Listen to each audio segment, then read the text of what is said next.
Hey everybody, this is Danielle Miller, brand specialist for Amazing Women Entrepreneurs, and I'm so delighted that you are here today for the Brand Trends and Predictions webinars.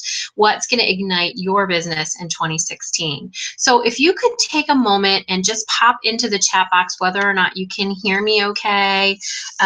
We had some kind of weird technical glitch where if somebody else's chat box was in my chat box, kind of like your chocolate in my peanut butter and vice versa. So I'm not sure what's going on. I just want to make sure you can hear me all right. Just put a thumbs up or yes, I can hear you. Something to let me know that this is not falling on deaf ears and we have some of the technology worked out today. So let me just check the chat box here real quick.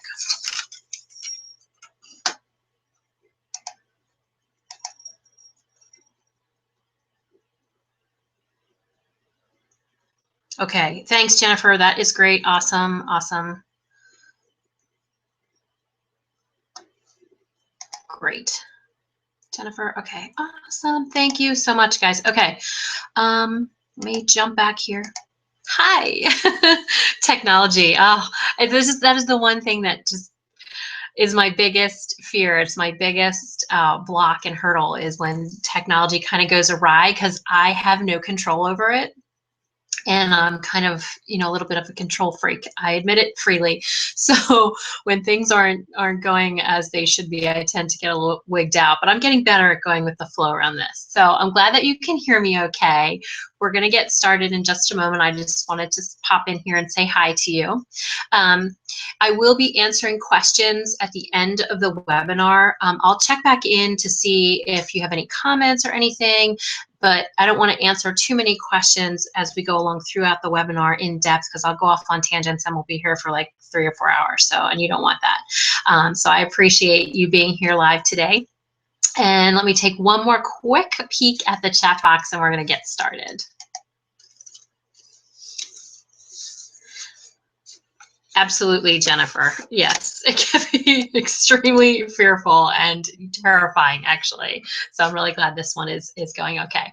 All right, so I'm going to go ahead and share my screen here.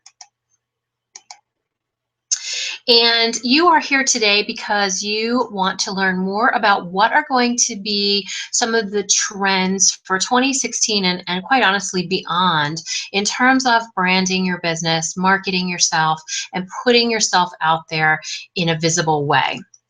So if you're here for this webinar, that's awesome. I'm really delighted that you're here today. And so the first things first, obviously, as you can see, there's a chat box available. If you do have questions, comments, I encourage you to put those in the chat box. I always love answering Qs. And as I said before, if you've got sort of an in-depth question that you would like some more clarification on, I'll be looking through the chat box again at the end of the webinar. You can jot your question down and then put it in at the end, and we'll do that open Q&A so that you can get all of your questions answered before I sign off today. So I'll stay around as long as you need me to answer those questions.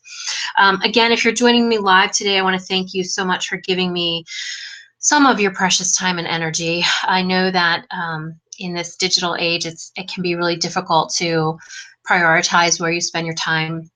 And so if you're here, I really appreciate that you're spending some of it with me today. I just want to make sure if you haven't had a chance to do so that you have a pen and a piece of paper, a notebook, Post-its, your arm, the back of your hand, whatever's available to you so that you can take some notes and really get clear on some of the things that I'm going to be talking about in the webinar today. Of course, I would love it if you were absolutely 100% dialed into this webinar and turn off some of those distractions. I'm going to talk about that a little bit later today in the webinar as well. And, really look at this information as it applies to your brand and your business. And if you've heard some of it before, maybe looking at it with a different lens or perspective in order to figure out how it really relates to your unique situation with your brand and your business. Alrighty, and you are on the Webinar Ninja platform, which is powered by the Google Hangouts on Air. So that's how this is being broadcast today. And here's what we're going to cover today. I'm going to tell you what the #1 marketing strategy for 2016 and beyond is. There is no getting away from this. And some of you, when you see this, you're going to be cringing and not be very happy with me. And some of you may be embracing it and saying, okay, this is awesome. But either way, the statistics around this particular marketing strategy are going to really, I think, astound you. I know they did me when I saw it. We're also going to talk about really what your brand needs to be doing in order to attract your dream clients, your ideal clients, your right people. What are some of the things you need to have in place for your brand to do that heavy lifting for you? We're also going to talk about the missing piece that sets your brand apart from everybody else. And the majority of entrepreneurs do not have this in their brand or their business. I'm going to talk about why raving fans are more important than ever and what you can do to cultivate those for your brand. Also I'm going to cover today what some of the keys are to make your branding seem more, your marketing and branding seem more fun and less like it's a slog and more of a pulling rather than pushing and shoving. The keys to really getting clarity around some of these trends and predictions and how they relate to your brand are going to be crucial moving forward. And I'm going to talk about perhaps what stage your brand is in this process. And then I have a gift for you at the end of today's webinar and a special offer as well. So if you are ready to get started, I am too. So let's go. If you have not met me before, I am Danielle M. Miller. I'm a branding specialist for primarily women entrepreneurs. I work with creative entrepreneurs who are building their online presence in the digital space. These entrepreneurs typically have a coaching, consulting, freelancing, creative business, and they also are looking to add to their brand in terms of speaking, being an author, holding retreats, workshops, things of that nature. So they're really these multi-passionate entrepreneurs and want to figure out how to cohesively brand themselves. I started my business back in 2008 as a life coach and specialized in goal setting. I come from a special education background. And so goal setting seemed like a really natural fit for me. I did that every single day in the work that I did in special education with creating individualized education plans and creating goals and setting objectives and benchmarks to measure progress. So life coaching seemed like a very natural fit to me. I was really struggling with administration and some of the constraints of the public education system. And I really felt this call to expand in a bigger way beyond my classroom. And so I got my life coaching certification, and that proceeded to be a very expensive hobby for a couple of years. And I'll never forget, I was at this mastermind retreat. And one of the guest speakers, we had gone out to dinner, and afterwards we were sitting around talking, and he asked me, he said, "What do you do?" And I said, I'm a life coach. And he said, "So what makes you different from all the other life coaches out there?" And I remember being very offended by that, thinking, well, I'm me. Of course I'm different than every other life coach out there. I have my own set of skills and things I bring to the table. But I didn't get really what he was talking about. And that, as I look back over the years, was really one of the most profound questions that I have ever been asked. And it really set me on this course around being a brand specialist. So in 2009, I got pretty sick and ended up having several surgeries in the space of that year. And that really forced me to think about whether or not I was going to continue down the entrepreneurial path and struggle and limp along, or if I was going to go and get a job and throw it all in and say, never mind, this didn't work out for me. And I still felt that deep yearning, that deep calling to really make an impact and be a difference in the work that I wanted to do. So I reapplied myself, and of course, being of the mindset of a lifelong learner, I got my career coaching certification, and I narrowed my life coaching specialty down to career coaching. And it was during that time when I really was introduced to the idea of personal branding, and it was really like a light bulb went off for me. I thought, this is it. This is how you can learn how to really show up as yourself, have confidence in what you do, and be of service to others. And so that started my journey in branding and really getting clear on what it meant to have a brand, and particularly as it applies to, like I said, if you're a creative entrepreneur, and how to put all those pieces of yourself into one really cohesive and beautiful mosaic. So that's what I've been doing the last few years, working with, as I said, primarily women entrepreneurs. I've always had a wish, a goal, a dream to write a book. And last year I finally was able to bring that dream to fruition. And I published Smarty Pants Branding, the ultimate guide for women entrepreneurs to getting recognized, being remembered, and making more money in their business. And that went on to be an Amazon bestseller. And in the space of that time as well, because I've really aligned myself with who I am and the message that I want to put out in the world, I've had some really great opportunities. And you can see in the one picture there, I had the opportunity to speak at the National Association of Professional Women's Conference, along with some incredible women, Martha Stewart and Ariana Huffington. And you can see Star Jones there, Kim Garst, many of you probably know her from social media, Sarah Blakely, the lady that I have a love-hate relationship around Spanx. So it's been a wonderful, sometimes frustratingly overwhelming, but at the same time wonderful journey that I have taken to get me to this point. The other piece of my why is really around my family. I believe that we have two whys around what we do. We have a professional why around the work that we want to do and the people we want to serve and the difference we can make, but we also have a personal why that is very special to us and unique to us, and what we want to accomplish in the lifestyle that we want to have in order to provide for the people that are most important in our lives. And so those are my reasons for what I do. So that's a little bit about me. And this webinar is not about me, it is about you today. So let's dive in and get some clarity, first of all, into exactly what a brand is, because you need to have this foundation in place as you start thinking about some of these trends that are going on, some of these things that I'm going to be talking about in terms of the branding piece.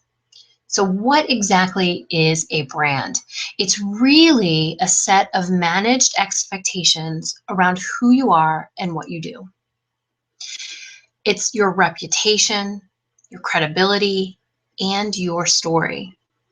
Because at the end of the day, people connect with you. They don't connect with your business, they connect with you. And it's vital that you create those emotional connections. It's how you think of yourself and how others perceive you. It's how you manage how you want other people to see and perceive you. And it's really about the imprint or impression that you leave behind.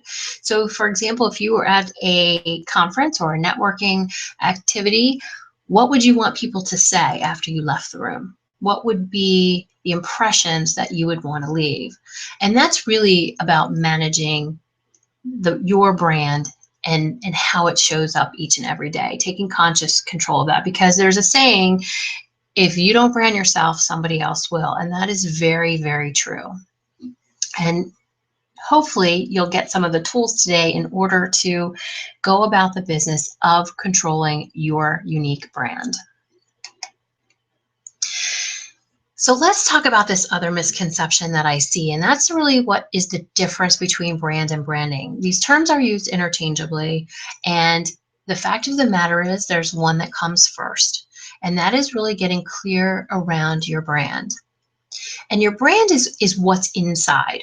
When I talk about branding from the inside out, this is the work that needs to be done first. This is your brand foundation.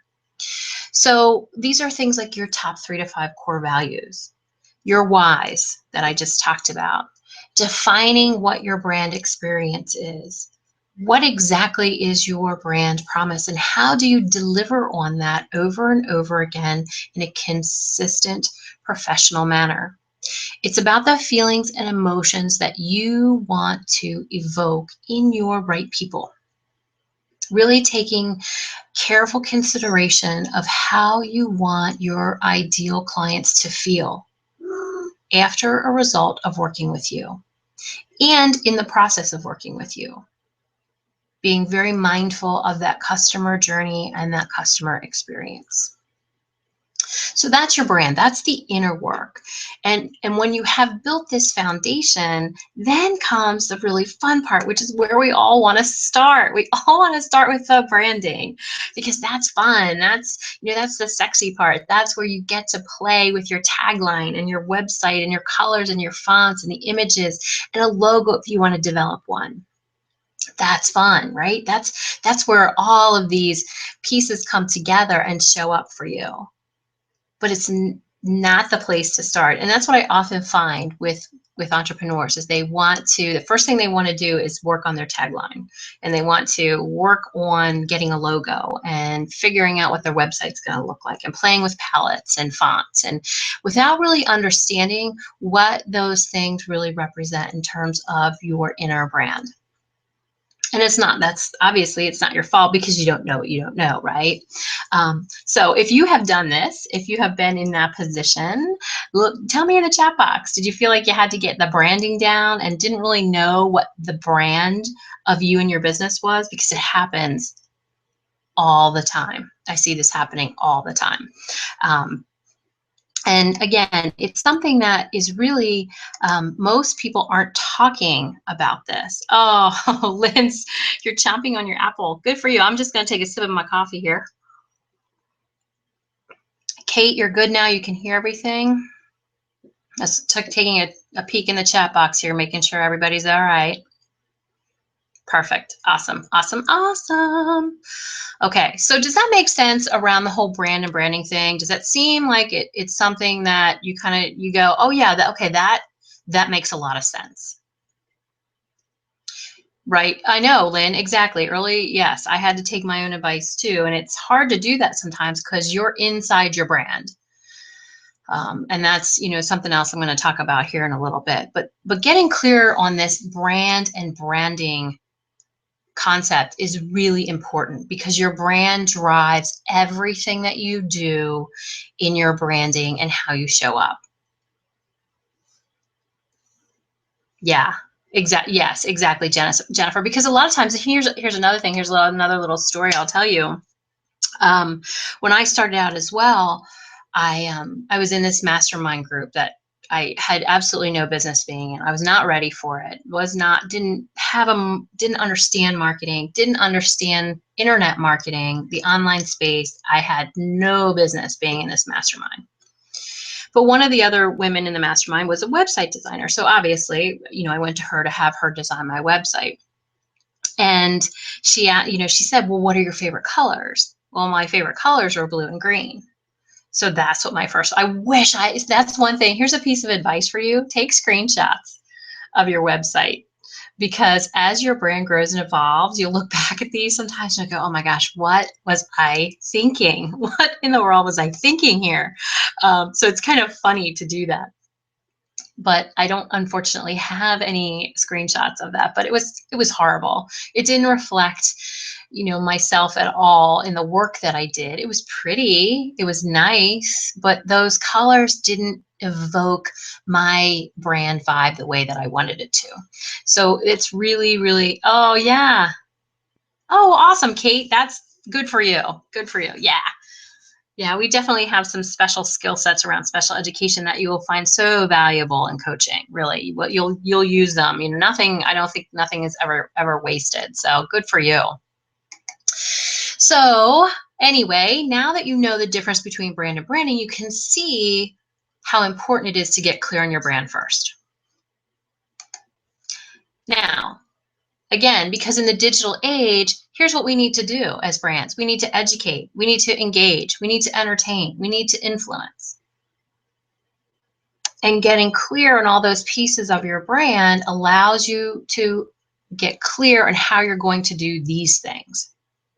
And this is why knowing your leading archetype is so important too, because you can clearly see where your strengths lie, whether they lie in the education piece, whether they lie in the community building and engagement piece, whether they lie in the entertaining piece, or whether they lie in the leadership and influencing sphere.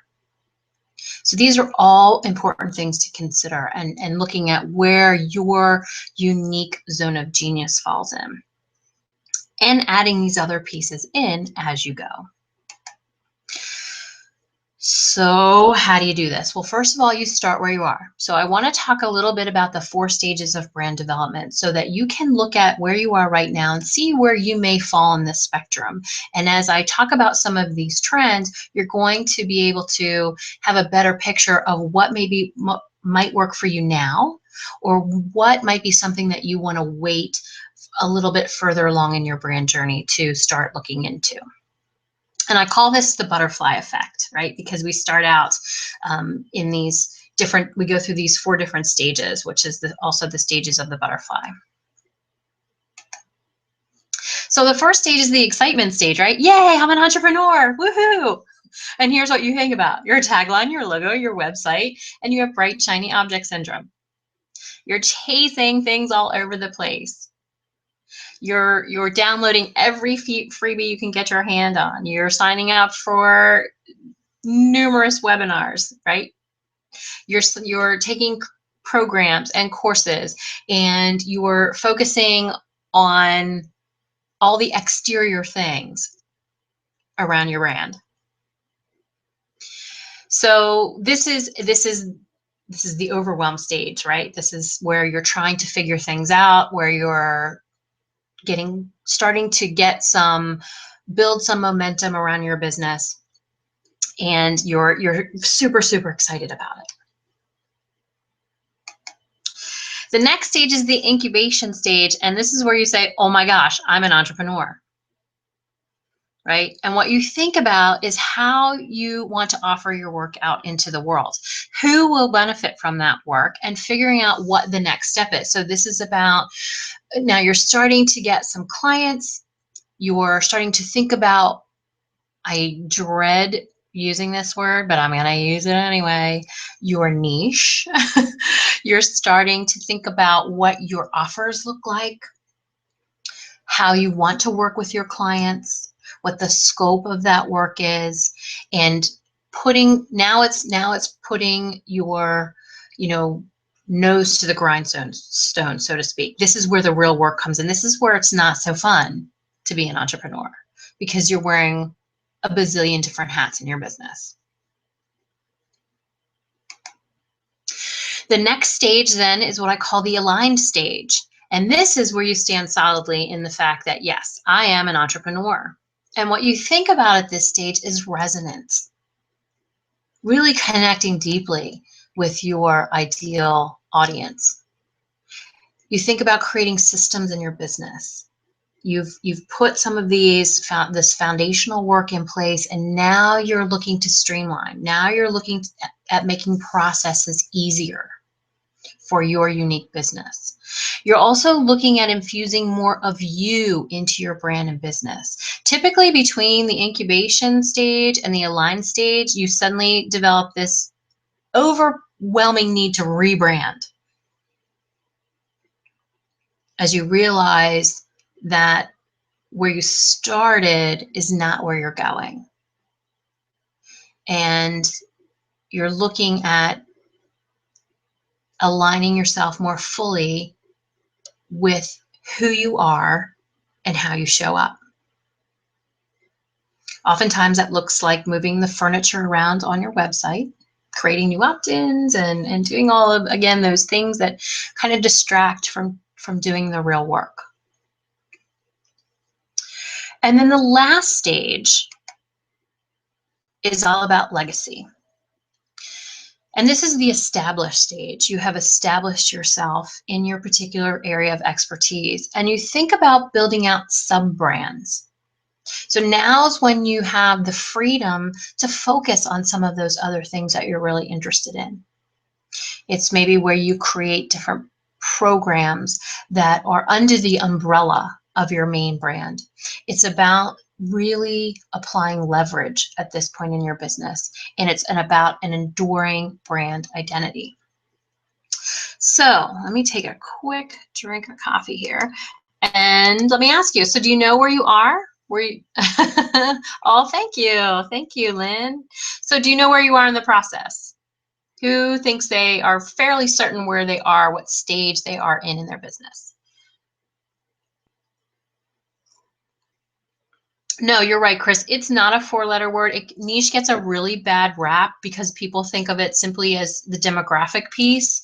And so, you know, a lot of re-education needs to go on around that kind of stuff. Awesome, aligned, good, good, good, good. Right? At this established stage, typically you're also thinking about brand evolution, not straying from your core message, not straying from the core of who you are, but building out all of these other pieces. Exactly. Exactly. Sure. And sometimes, Tammy, it's hard to figure out maybe what stage you're in because you may have different things going on. And again, there's no one size fits all. If you all know me at all, you know how I rebel against blueprints and formulas and things like that. But I have found in the work that I've done with clients that they seem to oftentimes go through these stages at multiple points. So you may be an established brand, and now you're thinking about how that's beyond the leverage. You want to start something new. So maybe you go back to the excitement stage of something new. It's an evolving process. Oh, I don't think we ever get away from bright, shiny ideas, Darcy. So those of us who are creative entrepreneurs, I think we always have to sort of tame that bright, shiny object syndrome that we have. But we do learn, I think, yes, exactly, Chris. It's like a spiral, but I think we do learn how to manage that, how to be more focused, and get clarity so that we're not as easily distracted by those bright, shiny objects. Okay, so now that you've figured out where you are in the brand stages, let's talk about some of these trends and predictions, right? Let's get down to this. All right, so here we go. We've got a drum roll. I wish I had a drum. I need sound effects, but they'd be too distracting for me. So the #1 marketing tool in 2016 and beyond. This is not going anywhere. It's video.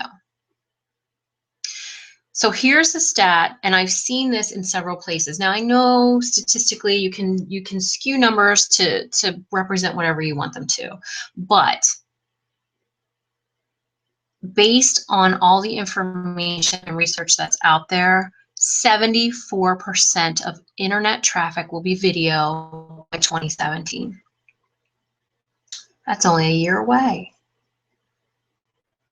Video is not going anywhere. And I know for many entrepreneurs, they have a lot of struggle with video, with that live piece. I'm going to talk about that in a minute. But the fact of the matter is, more platforms are incorporating video into what they do. Video is an extremely effective way to shortcut that emotional connection with people. People get a chance to see you. They get a taste, and this is on a multiple learning style way, right? Because they can hear you, they can see you. If you actually a multi-sensory, sorry, not multiple learning. I'm going to talk about that in a minute.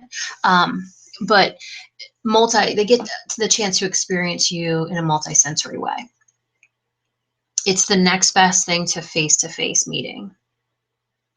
And the great thing about video is you can turn it on, you turn your webcam on and do 9,000 takes if you want to till you get it right. That's entirely up to you. I tend to be a one-trick pony and I want to get it done. So if I flub up a little bit, I'll just keep right on going. But I have some really, I wish I should have loaded them up in here because you'd get a laugh. I have some really interesting outtakes that I've done when I'm doing videos. But again, like anything else, if you are uncomfortable with doing video, the more that you do it, the easier that it will get. It's like with anything else. It's like taking your first step. It's like taking, that first bus ride to school. It's like that awkward first date. It is, the more that you do it, the easier that it will get. And I'm going to show you a way that you can use video, give you some ideas on how to make it a little less uncomfortable if it feels like something that is not very comfortable for you. And again, you have to decide whether or not video is appropriate for your brand, if it's something that is going to be a benefit to your brand. So you have things like Snapchat. Snapchat is really expanding rapidly, and probably Lynn can speak a little bit about that more than I can because she's more of the social media expert on here than me. But Snapchat, obviously there's the staple YouTube, Vimeo, Vine, Instagram. You can post videos to now, and the really interesting one is Facebook Live. They're rolling that out. You'll be able to post live videos right to your homepage, your Facebook page. I've seen several. The interesting thing about that, I think, that is that it allows for a little more personalized interaction than some of the other live streaming platforms. And I'm going to talk about those in just a minute. But video is it. Video is not going to be going anywhere in the near future. FaceTime is key. Platforms like Periscope, Meerkat, Blab, Facebook Live allow for that more intimate, personal interaction. Now, some of these may appeal to you and some of them may not. I was on Periscope for I would say probably about 2 solid months over the summer, just kind of feeling it out, testing it out, playing with it. And what I found for me was that the level of interaction was not enough. So it goes by very quickly, the stream where people can comment. So you have to catch it and be able to comment on what people are saying. And I found that tend to really, well, as much as I wanted it to be spontaneous, it tended to throw me off a little bit. And I had to have tons of notes so that I would remember, all the points that I wanted to cover on that particular Periscope. They can be recorded so that you have them. Catch Me is the tool that I used when I was really using Periscope daily to make sure that my videos were captured. Meerkat's another live streaming platform. Blab, I think, is coming up quickly. It's replacing the concept of Google Hangouts, where you can have 4 people on at one time to have a discussion. I think for me, that seems to be a really great platform because I thrive on that interaction. I really enjoy that, more of that face-to-face time than what you get with Periscope or Meerkat. And that's a personal preference, and that's something that you have to know about your brand. Facebook Live, I think, again, is going to be huge. It also, while it doesn't have the live face-to-face interaction, you're able to see comments as they come through, and you can back up and look at things rather than with Periscope where you're not able to do that. So live streaming is going to continue to grow because, again, people in this digital age want that personal connection. Okay, let me just check the chat box here. Yes, let me see what's going on. Yep. Instagram has, yep. Absolutely. I'm always happy to jump on and mess around with stuff. Snapchat, yep, Snapchat's a lot of fun. Exactly, Lynn. There's issues with every social media platform. You're not going to get away from, um, the issues that are around all of them. Yes, exactly. Periscope can be dicey if you need glasses for reading, if you're using a phone when you're outside. You have to be aware of sun glare, things like that. And as I said, it moves really quickly. So, you're not able to catch all the comments if you really enjoy that interaction. So that's another thing that can be really, really dicey as well. Okay, so let's move on here. All right, so as I said before, connection is crucial. This is what will set your brand apart from everybody else out there. And shortcut, developing that know, like, and trust factor, that credibility factor, that reputation, all of that is shortcutted by these platforms that allow this connection. People want and crave that emotional connection. So if you want your brand to stand out, you cannot hide anymore. You just cannot. People want to know that you get them and that you have the solution to their particular problem. And this is another really critical piece of your brand. It's why you're the best solution.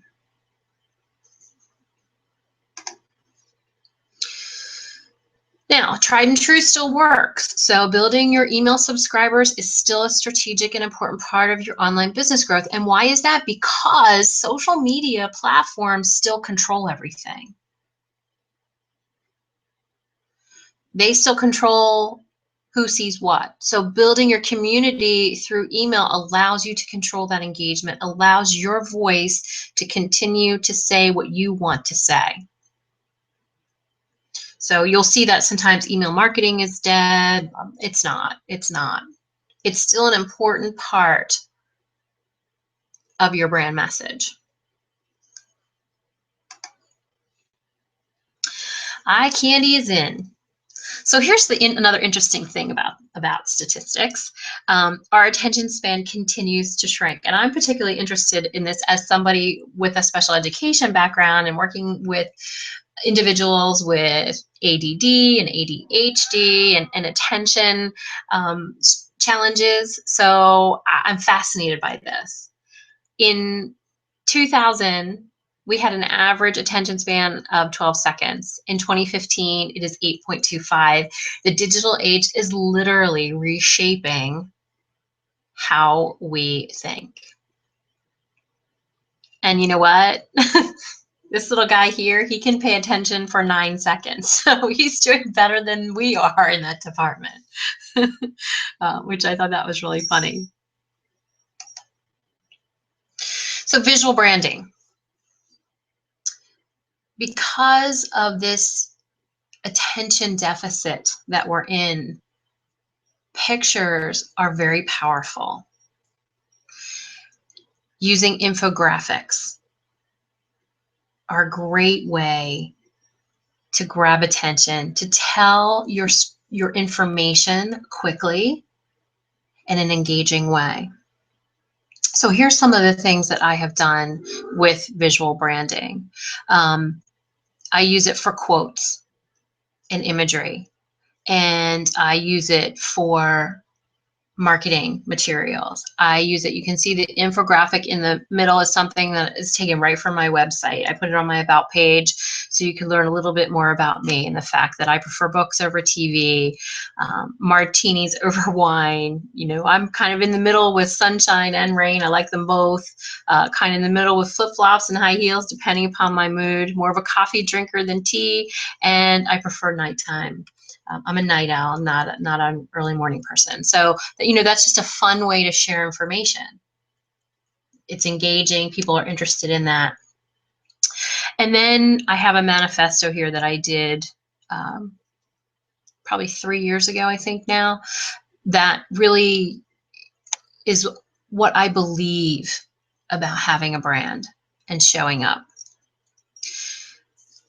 So again, the visual component in the digital age is so important because it is what captures people's attention. There's all kinds of statistics around whether or not you post something on social media, if it has a picture or not, the type of engagement that you get. whether you post an infographic or a poll or something like that. It's something that commands attention. And anything where you can get that engagement going, again, build your credibility, your reputation, and helps you stand out. All right, so let me just check in here, see what's happening. Oh, good, Chris, good. Yep, list building is still key. The middle piece, Chris, that was created by my web designer.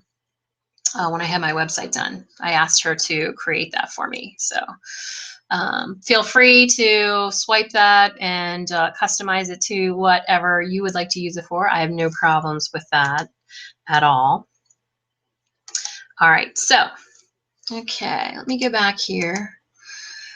And, all right, so here's how something like this could work. So now I've talked about all these different things, and you're figuring out what would work for me, how could I use this. So here's an example. And again, some of these things are interchangeable. So I'm just using a starting point here.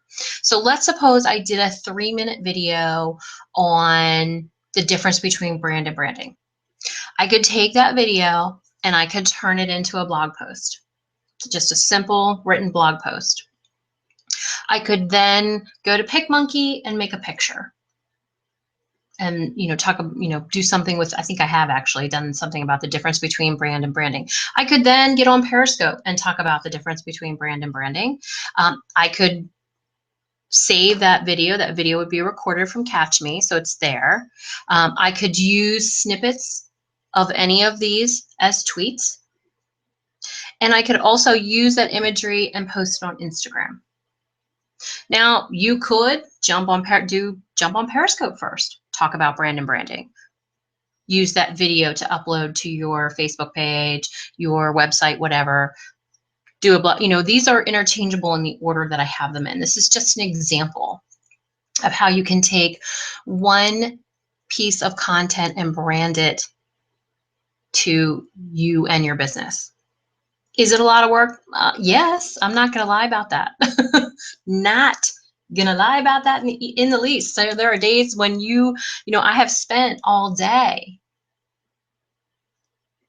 doing this. Now I'm to the point where I have been able to outsource some of that stuff, but it's still my stuff. That doesn't change at all. But this is an example of how you could take what you're already doing and branch it out a little bit more to solidify your brand. So does that make sense? This graphic make sense to you? Let me pop in here.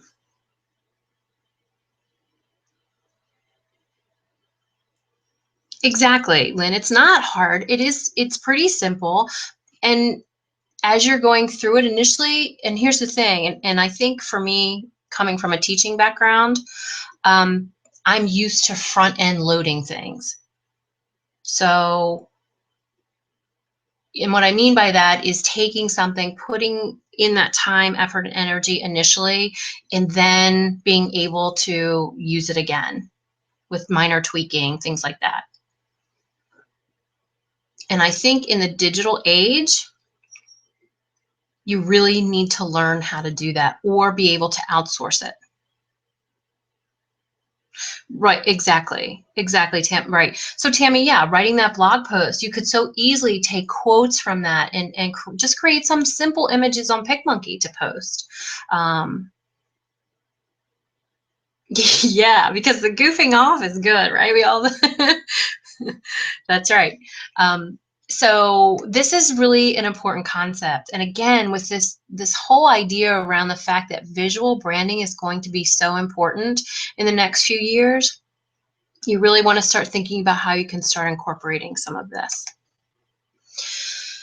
Now, almost 50% of web users are reading pages with 111 words or less on them. Brevity is beautiful, my people. Brevity is beautiful. Be clear and concise with your brand message. Avoid jargon and industry speak. This happens a lot when people ask, and again, this is one of those things I can relate back to teaching. How long does it have to be? It has to be as long as it takes for you to tell the story until you get your message across. So think about how you can do this in a way that people aren't, how can you incorporate more visual imagery so that the reading of the pages is not as long? This is another piece where that visual branding comes in so usefully, because you can use that to shortcut some of the things that you're doing.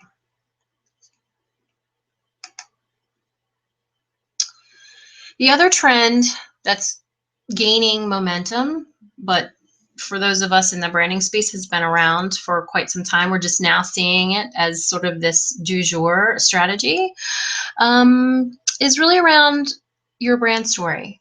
So when I used to come home from school, every day my mom would say to me, "So what's your story, Morning Glory?" I don't know why she said that to me when I came home from school. I don't know, but she always said that to me, in an effort to tell her what was going on in my day. Brand storytelling is not going away anytime soon either. In fact, in 2014, there was a 145% rise in the term brand storytelling, with over 142,000 mentions. People are looking for this. Businesses are looking for how to tell their story. Because again, emotional connections are crucial. So being able to tell your brand story is so important. All right, where are my teachers in the house? Because you're going to recognize this as well. This is a really simple template around story, but it's the beauty of it is you can use this to tell your story. You can use this. This is the exposition, rising action, the climax of the story, the falling action, and the resolution. This template is pretty much in every story that's ever told, and it can be in your story too. So your exposition is your introduction. You're setting the stage for your ideal audience. The rising action is about your struggles. What did you have to overcome? And then the highlight, the climax of your story is, oh my gosh, what turned things around?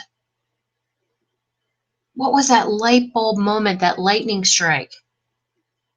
Good or bad? What happened for you to come start on the downhill slide? And the falling action is really the lessons that you learned. What did you take away from all of this? And how, as the resolution, can you use it to provide the ideal solution for your clients?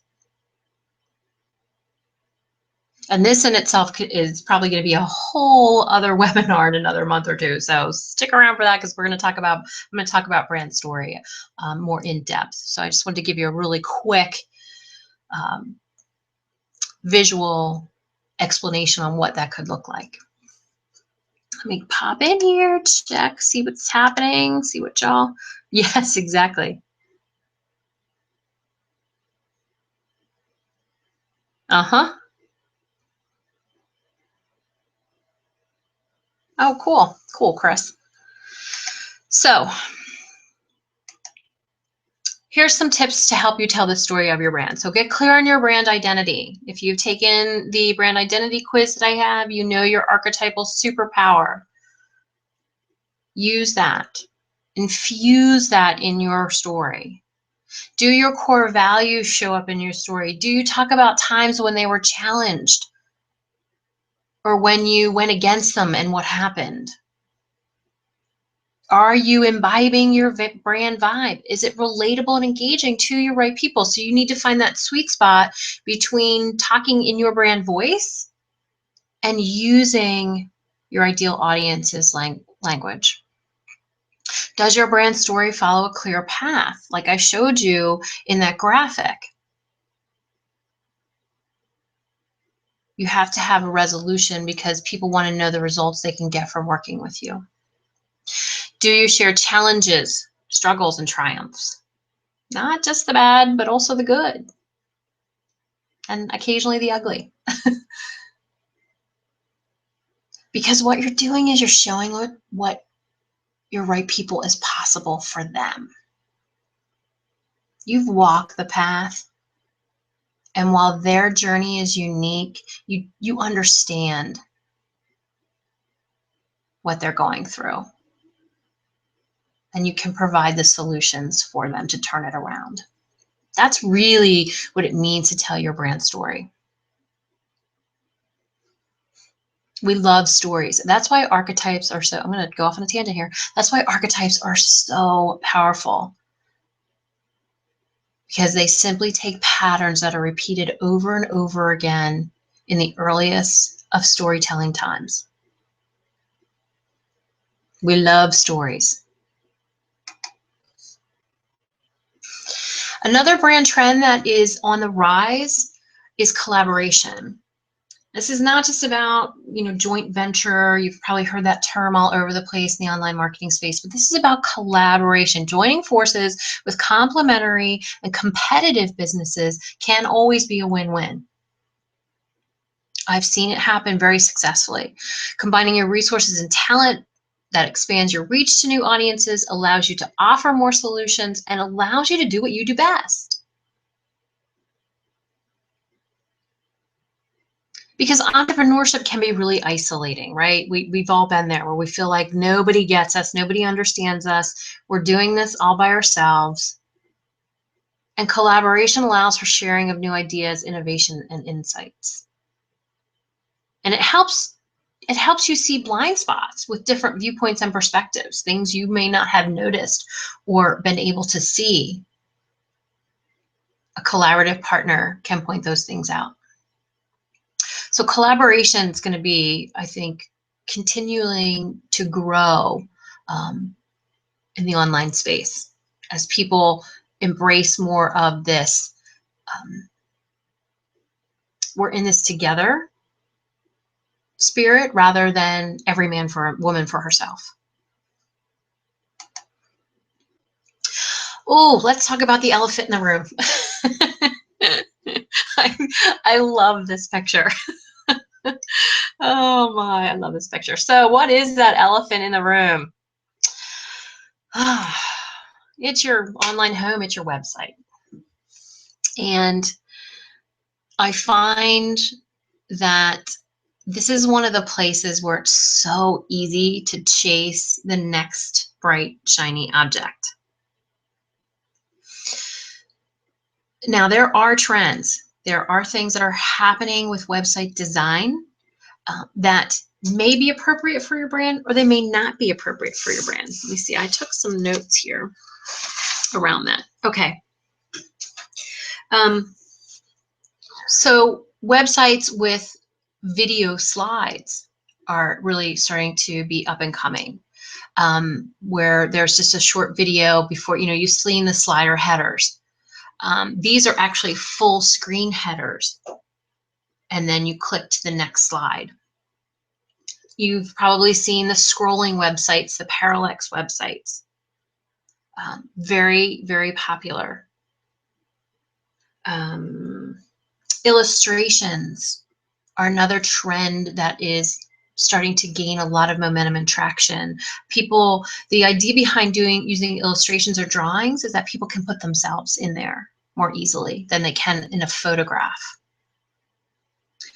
Also, card style, where you get on a website and you can see sort of what looks like blocks that you can click on to get to the next destination in that website.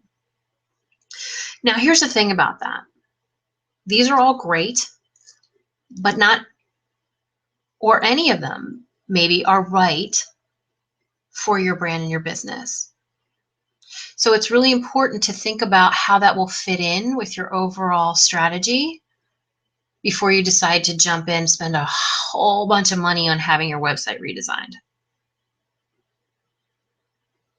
And I would caution anyone against doing that until you're very, very clear on your brand and your brand identity. Because I have seen time and time again, so many entrepreneurs who have spent a lot of money having their website designed, and then they're not happy with it. And that's not the web designer's fault. They're doing what you want them to do. Their job is not typically as a brand specialist or a brand strategist. There are a very select few that incorporate that, but mostly they're designers. You tell them what you want and they make that happen. And when you're not clear around your brand, oftentimes you're not satisfied with the result. Now, there are some timeless things that are not trends or predictions, but things that you really need to be doing with your online home. Every page of your website should have a clear next step. What do I want the reader to do next? It should be mobile responsive. There are tons of statistics around people, the percentage of people that use their phone.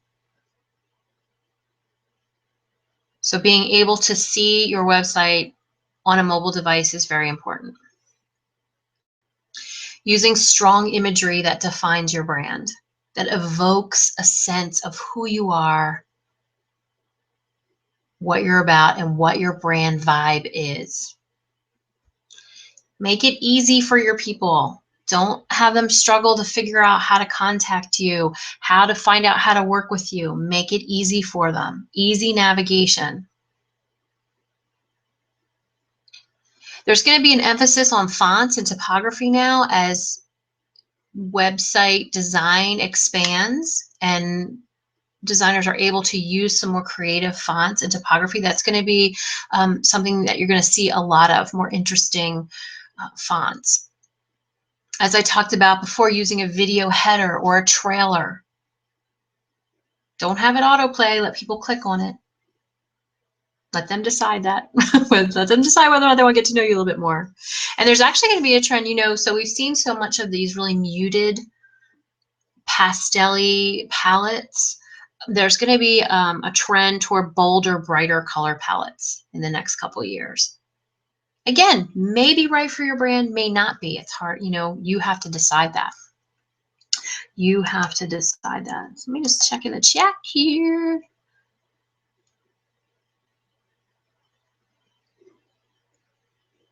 Yes. Oh, thanks, Lynn. Thanks, Lynn. I actually have to admit, okay, so I'm being totally transparent with you. I'm dying to redo my website. I have some things mapped out and how I'm changing the vibe of it a little bit. So, but I'm holding off, being patient until I get really, really clear. And here's the thing. So look, I'm going to go off on a real quick tangent here. I'm sorry. I know we could do this all afternoon. You're going to change. Your business is going to change. Your brand's going to change. The core message is not. My message is all about courage and confidence and standing up for what you believe and not being afraid to own who you are. That doesn't ever change. But the way I want to represent that might. So, you might be a person, I feel just as comfortable in a pair of jeans and flip-flops as I do in a fancy dress and high heels. Each one evokes a different feeling or emotion for me, but I feel really good in either one. So that's what you have to figure out. What do you want to represent right now with your brand?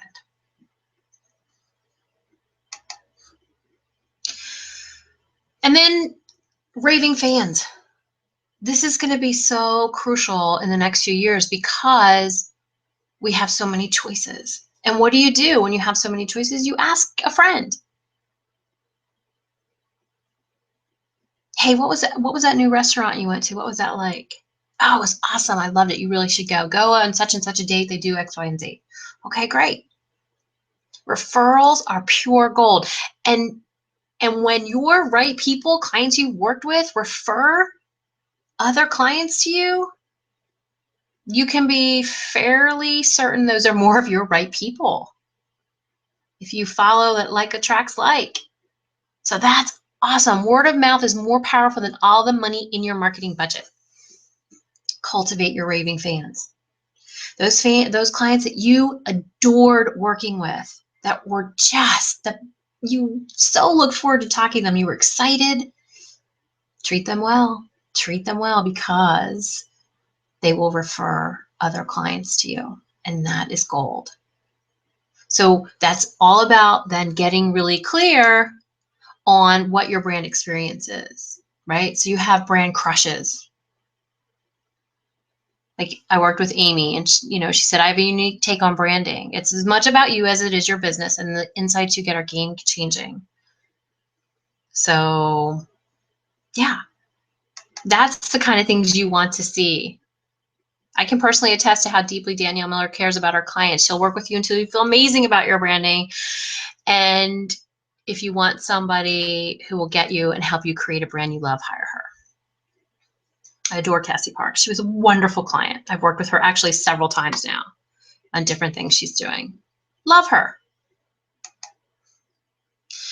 And then, finally, working with Danielle was an absolute pleasure. Get down to what you do that makes your clients feel differently. I felt like you really understood what I'm trying to do with my business and knew exactly where I wanted to go. You didn't let me wallow in frustration of having to rebrand, but helped me see it as an opportunity to level up. As a result of working together, I feel like my web copy is going to write itself now. Raving fans. And yes, I'm using my own examples because I can. But those are the people that you want to treat like gold, right? Because that's where the brand experience comes in.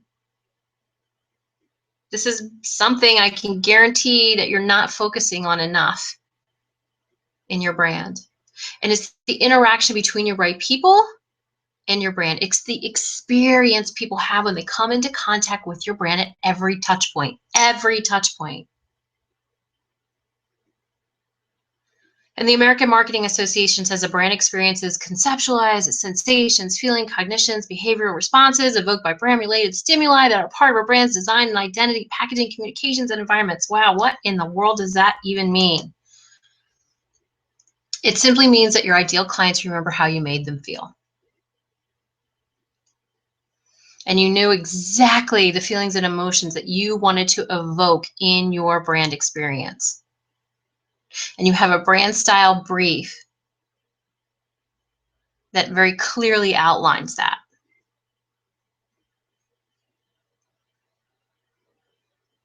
So the brand experience, again, I hate to hesitate, I don't want to call it a trend, but I predict that it's going to become a focal point for businesses, for entrepreneurs. So no more hiding, right? No more hiding. No more hiding. Now you could, of course, figure all this out on your own, right? You could go and learn about branding and figure all this out, but why? Why? So what I'm doing for January, and it's only for January, is I'm offering brand strategy sessions. And it's 90 minutes of personalized brand strategy for you and your business. And your investment for that is $499. Now these are customized to whatever your unique situation is. And hang on for just a minute, because I want to circle back to Q&A, because I want to answer questions. But with this session, you get an in-depth brand identity assessment, pinpointing your leading archetype and your two supporting archetypes and how they can all work together in your brand. Helping you get clear on your brand voice, the language that you use, what your brand identity is, what your core message is.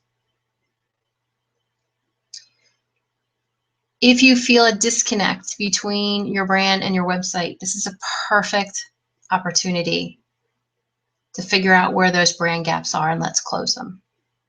If you don't feel aligned with your brand, this is a perfect opportunity to get some clarity and alignment. If you're not sure if your brand is showing up in your marketing, let's take a look at it. Are you cringing at your about page because it doesn't really tell your brand story the way you want it to? Let's spend some time and craft an amazing about page. I love writing about pages. Love it. It's one of my favorite things to do. I don't bill myself as a copywriter, but I feel when you get clear on your brand those things flow so easily because you're talking about brand identity and your story. And that's just so easy and fun to do. So if you'd like to take advantage of that, you can do so by getting the link right here. It is http://bit.ly/brand session. That will take you right to the payment page where you can book your slot. Again, I'm only doing these for January because I see so many entrepreneurs really struggling, wanting to hit the ground running in 2016, but feeling stuck. And I know I hate feeling stuck. I hate it. It's one of the worst feelings ever. So if you're feeling that, let's get you unstuck. So if you schedule your brand strategy session by today, midnight, January 12th, midnight Eastern Standard Time, you're also going to get my popular public speaking and archetype course. This is going to dovetail so nicely with your strategy session because a lot of what we cover in this course talks about brand story and how to tell your story. I did this course with my colleague Felicia Slattery, who is a public speaking coach. One of my favorite teachings I've ever done. There's a ton of information in here, and if you're looking to add public speaking to your repertoire, to your brand, this is a great course. And in addition, you'll also receive 7 days of email follow-up after your strategy session. So you can come back around, have me look at things for you, get clarification on anything that we talked about in the call. All the calls are recorded, so you have them to go back over and listen to at your leisure. And then a final gift for you, because we went over so much information today, I wanted to give you a worksheet on crafting your brand story, because I really feel it's one of the most important things that you will do for your brand, bar none. Bar none. It is one of the most important things that you will do, is get that brand story down in a way that engages and connects with your right people. So you can go to daniellemiller.com/brand-story-worksheet to get that. If you have any trouble with that, just email me at danielle@daniellemiller.com. If you have any questions about the strategy session, any questions at all about today's webinar as well, I'm happy to talk with you about that. So, all right, yay! It was so much fun hanging out with you all today. Yes, it is. Yes, change is good. That's right. That's right, Lynn.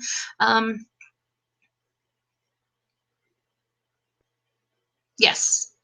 Yes, I will put that in the box. Hang on one second, Chris. So do you have questions? Let's talk any questions you have around brand and branding. That's why I'm here. I'm happy to talk about that. What can I answer for you?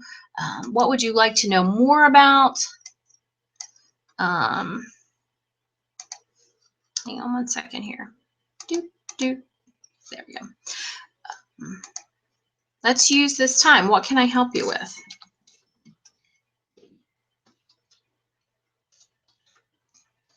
And did you find today valuable? Please let me know in the chat whether or not this was valuable to you. Did you learn something today?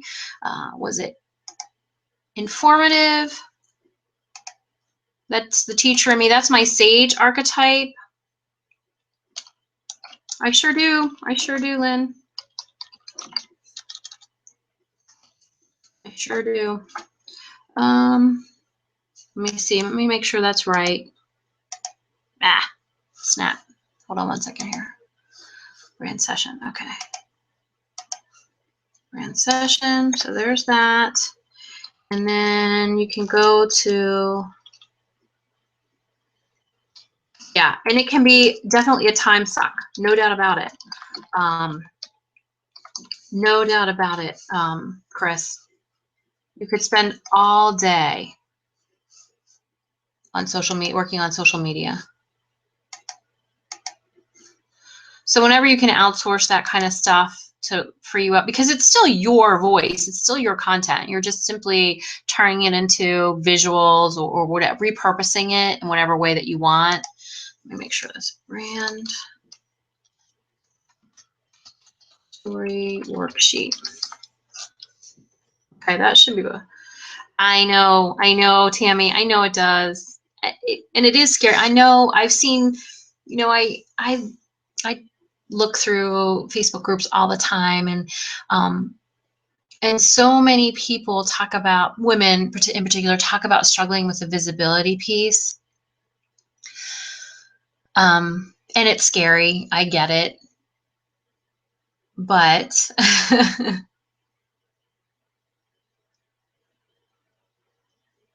you can use it for either or.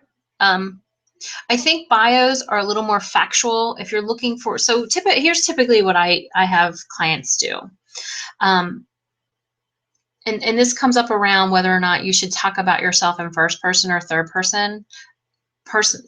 As an entrepreneur, I think you should talk about yourself in first person. People connect with people. If you don't have a team, don't say we, don't use third person. It creates barriers, I believe. So what I would suggest doing is use that brand story worksheet on your about page. And then your bio, that's where you say, Tammy Stackelhouse is the best-selling author of X, Y, and Z. She writes and speaks about, that, and then you have an official bio that you can send for media kits, things like that. That's what I recommend clients do. Yeah, Chris, it's hard because you're basically talking to no one. It's really hard to, get yourself amped up for that a lot of times, right? You're looking at your computer, you're looking at yourself, which is weird.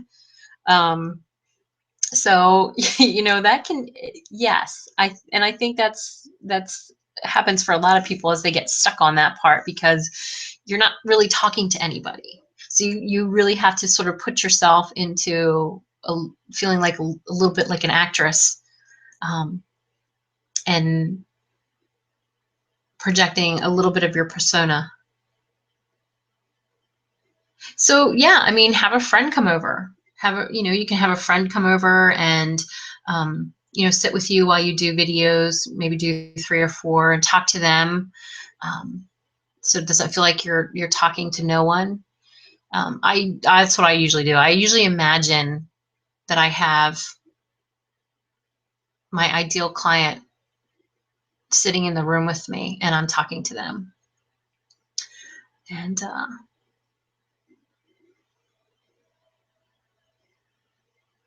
yeah, that's tough to do. Not see yourself when you're recording. It doesn't bother me anymore. It used to, but it doesn't bother me anymore. And here's another thing that I would say to think about, and that is,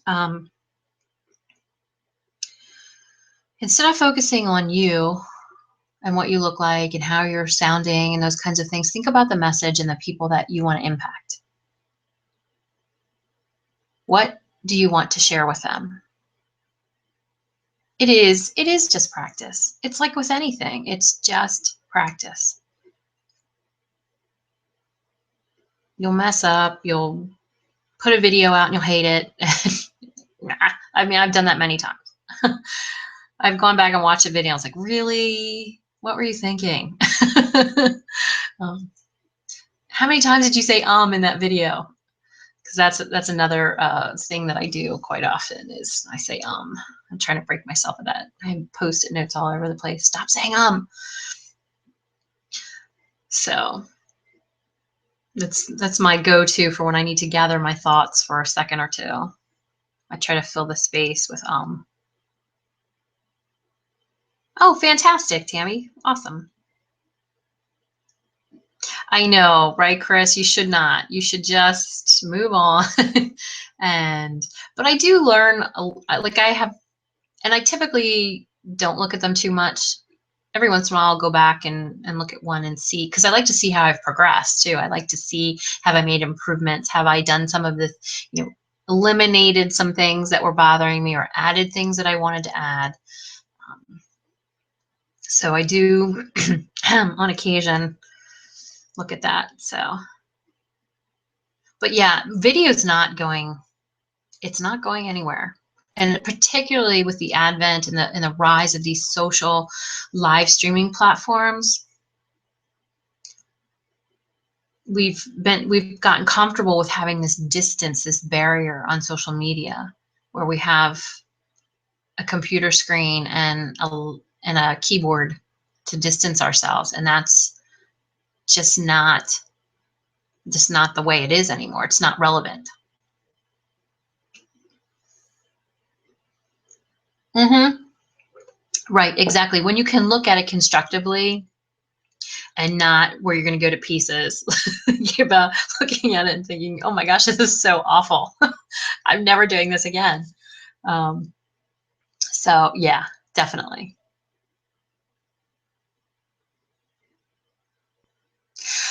Yeah. So, and Tammy, that's the thing too. That's what I alluded to that a little bit when I was talking about multiple levels of learning.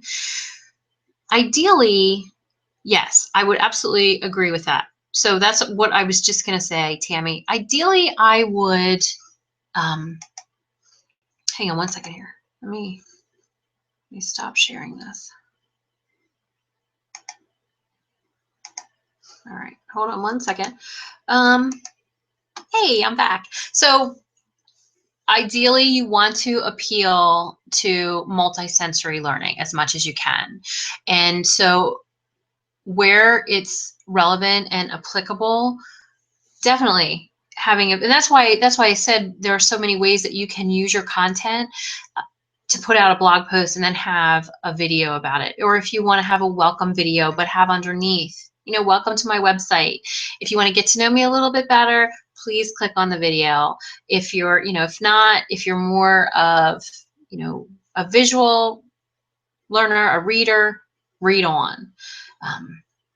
You want to try to appeal to multiple learning styles, whether that's visual, auditory, kinesthetic, which is more the video. And,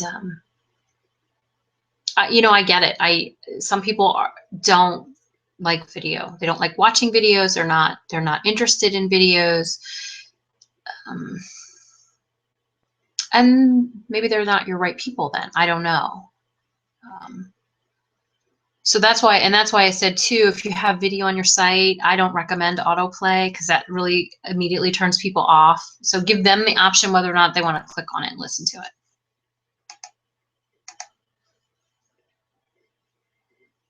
Yes.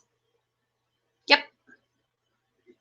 No, I wouldn't have it. You could, I mean, if you wanted to have it like a bonus, but so I'll tell you exactly what I'm doing. Here's what I'm doing this year. In order to make some sense of this for myself, I've changed my schedule up. So now what I do is I write the blog post or I do the video. And then from that, my newsletter goes out to my community on Sunday. And that's a synopsis of that information. And then on Monday, it'll go up on my website as a blog post.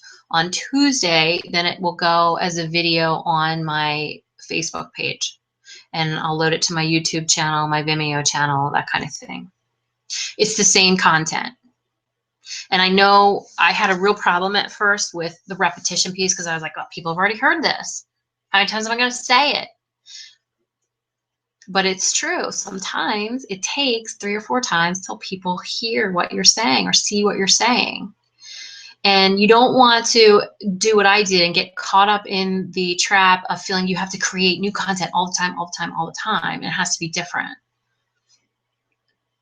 Just taking a video that you did and making 4 bullet points for your newsletter or for a blog post or doing it in terms of a list. You're just tweaking it. It's still basically the same content, but you're just tweaking it a bit.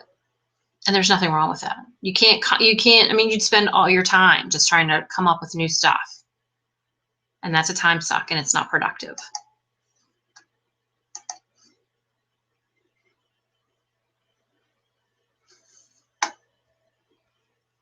Right. And you're not weird for not watching video. A lot of people don't like to watch video, but the landscape is changing. So people who really don't like to watch video might not be, there might be just stuck with video because that's all there is, or that's the primary mode of communication in the digital age. Like I said, again, with the platforms continually evolving and expanding, with Facebook adding Facebook Live, and more the live streaming platforms, it does really shortcut that know, like, and trust factor. It gives people a way to connect with you that they can't through a blog post, and they can't through your newsletter. Maybe over time, I mean, but it takes a lot longer. You know, I have people that have been on my newsletter subscriber list for 3 or 4 years, and they know me. They've gotten to know me through that. But when you want to expand and you want to impact more, you have to look at some different alternatives on how you're going to do that. So that's really why I wanted to do this webinar today, is to show you some different ways to think about how you want to expand your reach and how you want to grow and how you want your brand to develop.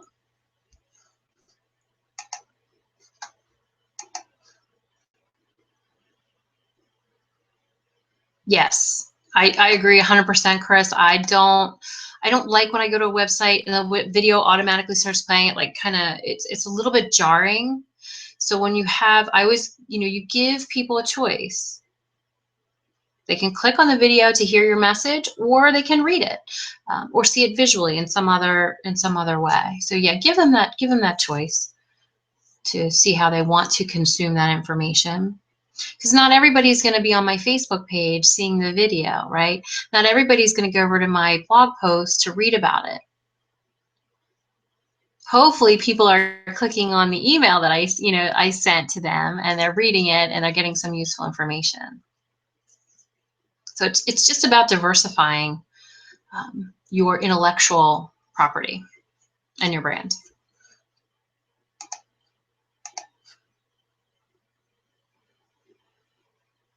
Hi, Drew. Hello, V. You guys are at the tail end of this. We're just getting ready to close up shop here. Hi. I hope that you will watch the replay. I think you'll get some great information from it.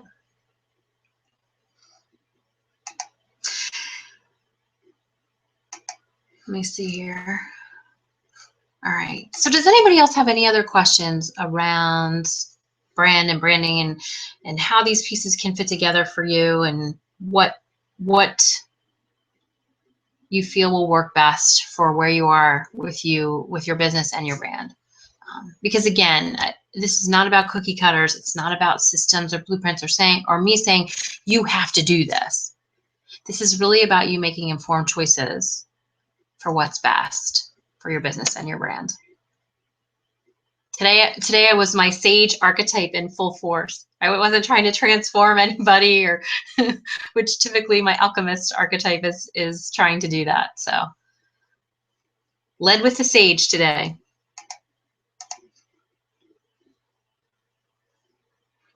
All right, everybody, I don't see any more questions in the chat box, so I'm gonna wrap it up today. If you have any questions about anything that I talked about, you can contact me at daniellemiller.com.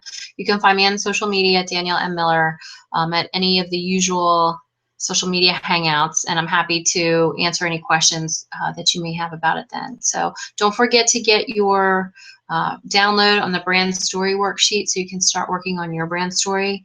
And I'm looking forward to connecting with you again soon. Thank you so much for joining me today. Talk to you soon. Bye-bye.